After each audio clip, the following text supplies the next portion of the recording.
Then as students are familiar with comparing by length, it's important for students to be able to order by length as well. We see this reflected in the standards.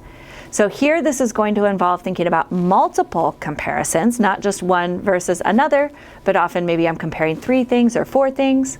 And then I'm going to use a lot of vocabulary to think about, well, which is longest and shortest, or which is largest and smallest. There's a lot of comparison vocabulary terms that will be important as we order different objects by length. Now here is an example, and I need to get out of the way so you can see that. Now earlier we measured the length of that train, that phone, the toothpaste, and that paintbrush. And so now I'm going to organize these things by the shortest length, which here I would see is that toothpaste. And then to the longest length, I could see that that is the train. Now what falls in between? Well, I'd say toothpaste, then cell phone, then paintbrush, then train.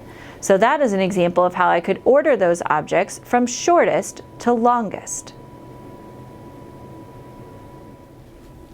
That brings us to activity 3. Here you're going to focus on comparing objects.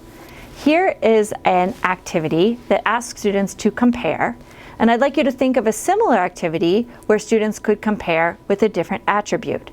And consider how you might have to differentiate this activity based on the diverse learners in your classroom.